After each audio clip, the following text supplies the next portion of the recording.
Hello Taurus friends, I'm Annie Botticelli and welcome to my Taurus June 2022 Astrology MustKnows Horoscope Forecast. Definitely go to anniehelpsyou.com to see all the free goodies I make for you each month. If you forget that by the end of the video or podcast, I'll give it to you again and you can look at the notes underneath the video or podcast to find that link. This is for you if Taurus is your sun sign, your moon sign, your rising sign, or any other Taurus placement that you are watching for.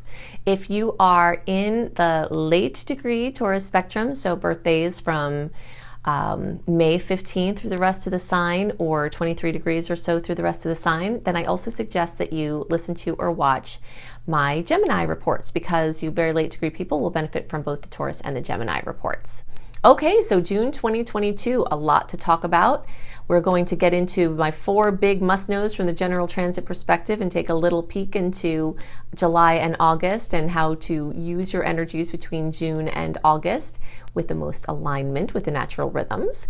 And we're going to go into some very important Taurus-only points, okay? So, big must know is that we've got a pile up of energy in Taurus, which is making it super busy. As you've known if you've been listening to my or other horoscopes, we've had the Taurus-Scorpio eclipse cycle, which is activating massive amounts of change for people with Taurus placements. This is a time of massive rebirth, changes in trajectory, and that's happening through the eclipses, but it's also happening through personal planets, meaning the ones closer to us, going through now, and some long-term placements. We've got Venus, the star goddess Pallas Athena, we have the planet Uranus, we have transiting North Node, we've got Mercury, all moving through Taurus. So this is giving you opportunities to redefine every area of your life, starting from the ground up with your physical vitality, with your emotional space and your emotional security, to your finances, to how you're walking in the world, what you're calling yourself, anything from the foundation up is getting a chance to get rebuilt. And you are having a lot of shuffling around of me, we energy, where your stuff versus other people's stuff, your income and money versus other people's money or shared money. And that trend is continuing at this time. Now, some great opportunities that are happening this month. One is coming from the full moon in the middle of the month. June 14th, we have a super moon. So all moons have a tendency to bring drama or positive excitement or feelings of, fullness, completion, fruition coming to different areas of life. And so in this middle of the month, you will find yourself very, very focused on the following things: travel, long distance travel, immigration, teaching or education for yourself or others that you're involved with. Anything having to do with different languages or cultures. You might find drama or fulfillment involving immigration, or anything having to do with anything 8th house related, because Sagittarius is in the 8th house for Taurus. So, completion, fruition, drama for better or worse in your deep, intimate, power, sex, intimacy, all of that is being actively supercharged mid-month. This is also the area of your shared finances. So your spouse could go through something for better or worse. Your spouse could have something money related happen that's very relevant to you, or something with your family or your spouse's family or partner's family. Winning money, anything having to do with finances or taxes or government, all of that is hot right at this time. So you could be packing to go on a trip and trying to get those things sorted out, or you could be estate planning. You could be diving into deep psychological and parapsychological mysteries, or you could be learning a language. There's a very wide diversity of how this can express, and it may express in multiple different ways. Sagittarius is an energy that tends to get its fingers in a lot of pudding pies, as I like to call it. So you might find that any number of those things are activated for you in the middle of the month. Now, at the end of the month, we've got a new, and that is a little bit of a pressure point for you, because Sagittarius makes an awkward angle for Taurus. Don't be nervous by the fact that it could be a pressure point. It could just be something great happening and you just have to go through the work to get it, or it could just be a point of tension that you'll just, get through. All Tauruses have a chance to see effects from this, but those of you who are close to 23 degrees will see the most notable impact. And so that's going to be, we'll say 18 to 23 degrees. So that's going to be, May 8th through 18th, and the closer to May 13th, the more intensity that may have for you. Now, when we're talking about the new moon in Cancer at the end of the month, that is a super favorable angle, okay? That's a 60-degree angle that brings opportunities. So these opportunities are going to come for all of you in the area of, and that's the June 28th is the official new moon, but in the days around it, sometimes we see 2 to 3 days. Oh, and by the way, the full moon in the middle of the month is actually a supermoon. I think I mentioned that, but it's important to know that whatever its effects are going to be, they're going to be further, wider, and more dramatic for better and worse. Okay, so now back to the new moon that's at the end of the month on the 28th. The days around the end of the month give you new possibilities, new seed planting for new home decorating, home searches, working from home, real estate, family, anything having to do with your deep emotional space or, your psychology, childhood psychology. All of those things are activated at this time. Also activated at this time, specifically for Taurus, is Gemini energy, because it's happening for you in that sign. Also, how you might see this energy activate is through something involving Gemini, which is coming alive for you in multiple different ways. And this is true all month with a special culmination towards the end. All right, so all month you're probably going to be busy driving around, making plans, short-term travel, possibly long-term travel from the Sag moon. Anything having to do with buying high-ticket items that are relevant for you, communication devices, cars. The second half of the month is especially clear for those types of contracts from the retrograde perspective, because we'll be out of that. So all month you're also going to have opportunities to get very disciplined with things that you were not disciplined before. Now, in general, Tauruses tend to be, persistent, consistent, and disciplined. But every human has, this degree of not being disciplined in certain areas and maybe being too disciplined in other areas. So this is something else that you might find come up now. Are there certain areas that you need to let loose a little bit? Gemini energies and the third house energies will help you to do that. Are there energies or things in your life where you need to be more consistent and need to be more, use that persistence that you have, that you're not applying it towards? And yes, then you can apply it there.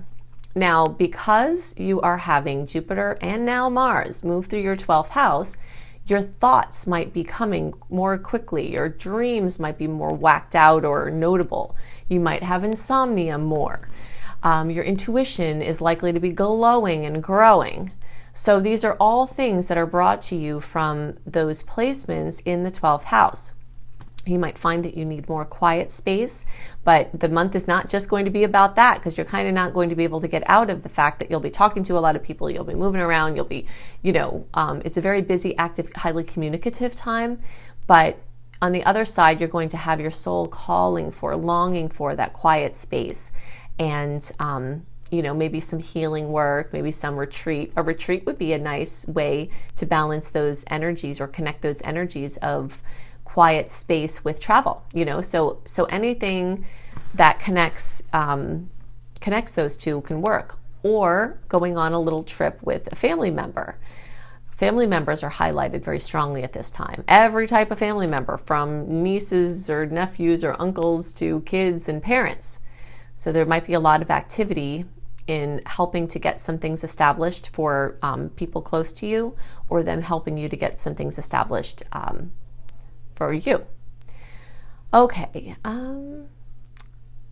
With your 12th house activated, you might have to do a little more work to manage your mind.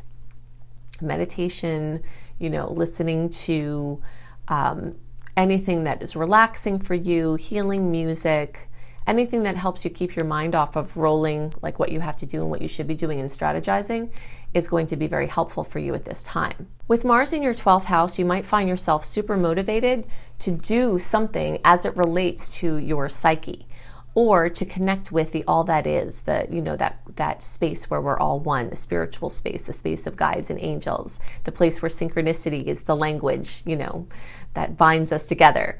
So you might find yourself really getting drawn to balance out the material and the visible with the ethereal and the lesser seen, and you'll have lots of opportunities to do that this month.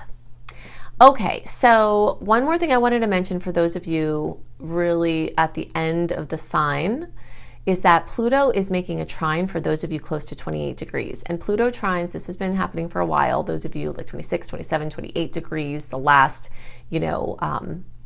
days of the sign, you're getting Pluto blessings. And those are long term. And I just wanted to point out, if you see some magical things going on, that's long term. That's going to continue, into for a while, into next year. So maybe you're noticing that as well. Okay, so we've got 4 big must-knows from the general transit must-know perspective, which is true for all signs, but very critical to know to understand the energies of this month.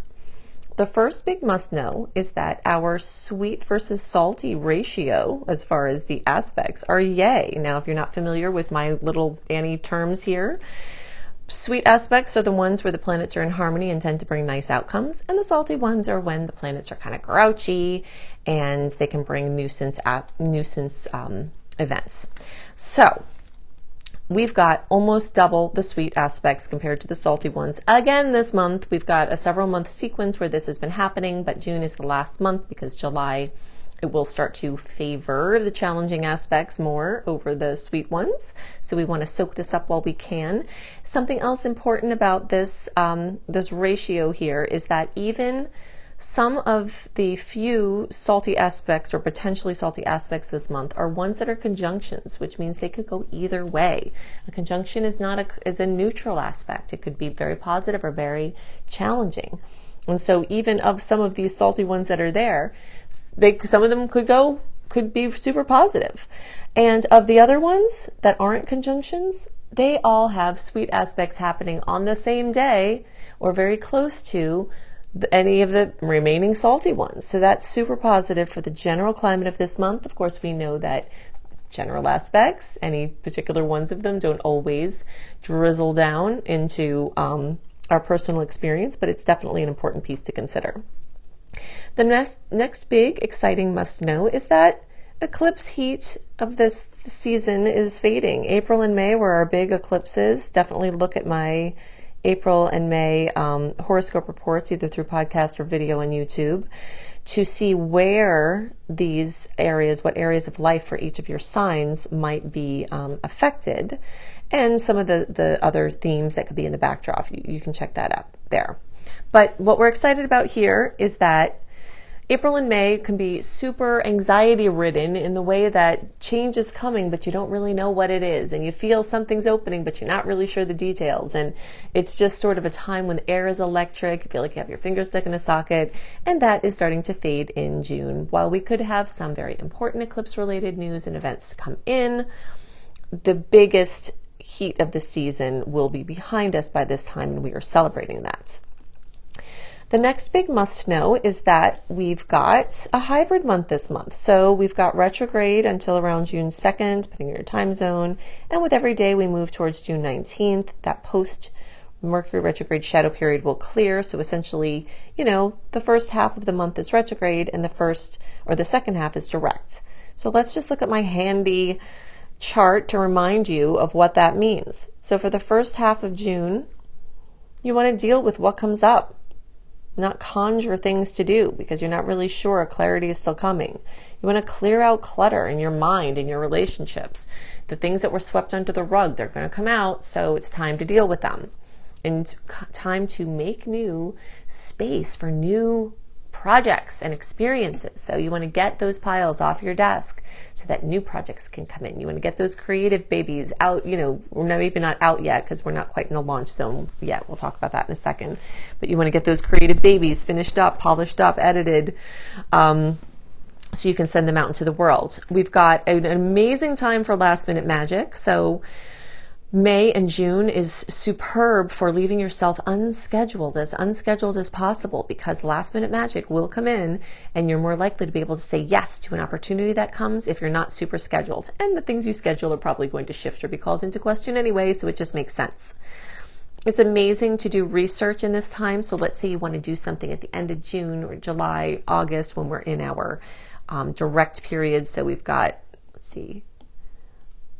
June 19th through August 21st is our big direct period, and then the days leading up to June 19th, we're still in the retrograde. So you might want to wrap up these loose ends, do your research about the things you're going to do in this time, make your bookings, do your stuff then. A lot of times confusion, not being able to see very far ahead is a hallmark of the retrograde. And this is because you're not supposed to be making plans. You're supposed to be dealing with the things that come up. Being in the moment and not, having to worry about too much strategizing or planning, and just being in the now is always a good idea. But it's especially well indicated in the retrograde because it helps to prevent you from doing things that are better for the direct. If you're focused on this very moment, you're less likely to be doing the things that are better off in the direct flow. And it's a good time to honor the flow and not force things, okay? Now, sometimes we have to take the bull by the horns and get them out of the china shop, right? And for this activity, I suggest June 19th through August 21st. And as you get closer to June 19th, you'll feel these days will start to get, more open. It will be a gradual process through the month of changing. And so launches, your big creative baby that you polished up over here, bringing it out here. The things that you researched here, making the decisions about here, in the direct time. So basically, for those of you listening and not watching, I've got a visual here, and you can always see the visual component on YouTube if you're watching or listening through podcasts. But, basically the things that you research in the retrograde, you can make your decisions about them in the direct. The things that you're talking about, just kind of experimenting with. This is another thing that's nice here in the retrograde, is experimenting. Things you're experimenting with can turn into agreements in the direct time. So the second half of June, all of July, and most of August is this time for the direct energy, launches, big decisions, agreements, investments, moves, brand new projects, clarity, future planning, pushing and initiating, and being a little bit more proactive in this time of direct. So June is a special month in the way that it will reflect all of these facets, and you'll see that switching over as the month goes on. Then we've got a red alert. Okay, so I'm an optimist. I'm a Sagittarius. I have a lot of Sagittarius in my chart. I see everything through the lens of how this can be good, even if it's challenging, how we can reframe something to improve our experience. And my work is very much focused that way. But if there's something you just really have to watch out for that's kind of nasty, I am going to also tell you that. And we do have one of those red alert aspects here. The aspect isn't actually until July 1st. But because it's Mars and Pluto, I see that influence be super strong 5 days before, 5 days after. It could be a little more than that, even a week. But so the whole end of June, when we've got some other really nice aspects going on, we still have this same, this challenging aspect to look out for. You don't want to antagonize a crazy person. You don't want to antagonize someone that's clearly out of control or having a hard time. You don't want to not be paying attention. You don't want to force things from the perspective of like an ego push.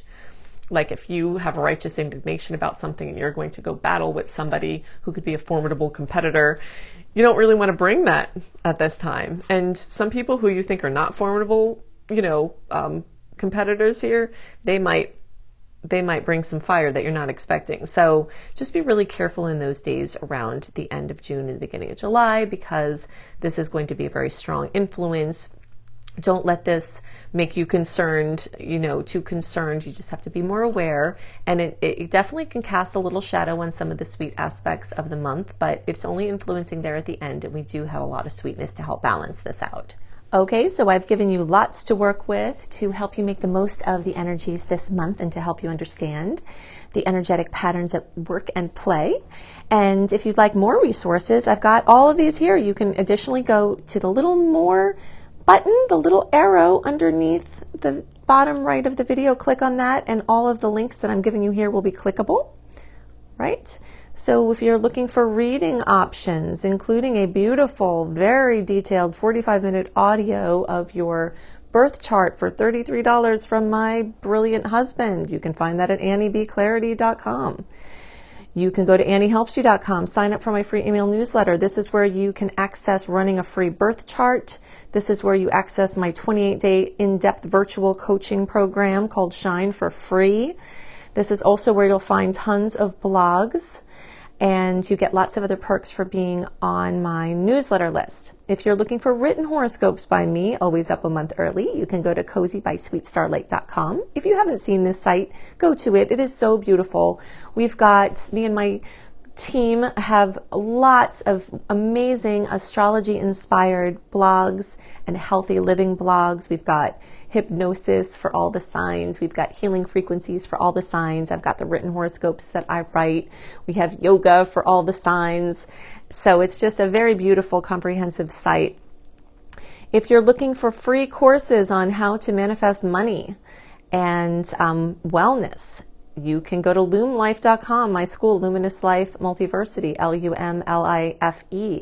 You can also find my astrology education courses here, including my behemoth of a master course called Becoming a Professional Astrologer Mastery Course, which you can fully utilize even if you don't want to be a professional astrologer, but it certainly will get you up to the level where you could be and show you how to make your business a success.